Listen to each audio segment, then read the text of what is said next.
Hello, my name is John Skovman, and this is the story of our backyard makeover. Now, I want you to know from the start that this is an unsolicited testimonial. I was not asked to make this video and was not paid to do so. Now, there wasn't enough room on the side of the house to get the excavation equipment into the backyard, so the plan was to cut a hole in the back wall. There's a street on the other side of that wall, which allowed the equipment to get in and the excess dirt and debris to get out. That section of wall would be rebuilt once the access was no longer needed. That's a hydraulic jackhammer on the front of that Bobcat. It made quick work of the concrete wall and the old stamped concrete patio. Now, Swink's Creations crew is fast, but not this fast. This video is time compressed. The most time-consuming part of the job was plan check. It took longer for the city to approve the plans than it did to actually build the whole project.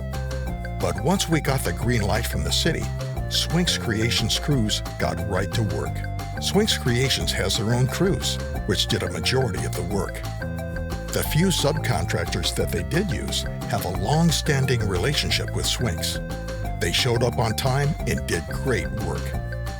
Each crew was scheduled in advance, so there was very little downtime once the project got started. Now that demolition was done, it was time to lay out the pool and start excavation.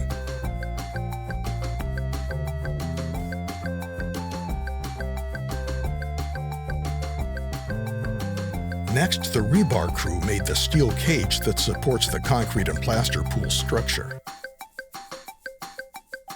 The next step was installing the rough plumbing for water, gas, and drains. There's a lot of work that goes into the infrastructure of a pool. All those underground pipes need to be trenched, laid, blued, and pressure tested. None of that work is ever seen, but it's absolutely necessary for the finished product to be a success. With all the steel and rough plumbing completed, it's time for gunite, which is a mixture of sand and cement that makes the rigid pool structure. There was a huge truck-mounted mixer parked in front of the house. Sand, cement, and water were mixed on the truck, then pumped through a large hose into the backyard. The gunite is shot onto the walls and the floor of the pool. The entire gunite process only took half a day. While the gunite was curing, the plumbing crew continued work on the drain system.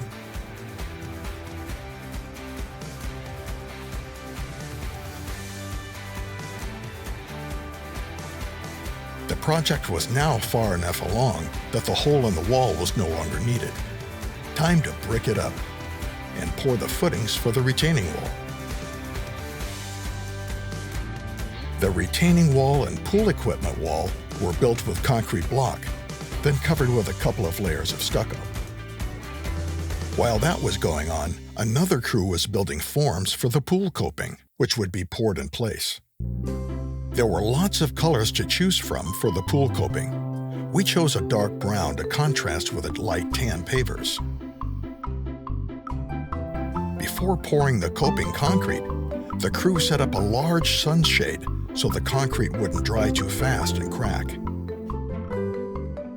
The next day, the crew stripped the forms from the coping and started building new forms for the coping pieces that will eventually go over the pool cover vault. Now it was time to install the waterline tile. The next step was to build the pilasters, or columns, at the end of the water feature wall. Each pilaster will have a low-voltage light shining through glass block. Now it's time to tile the water feature wall and the two pilasters and set the glass block.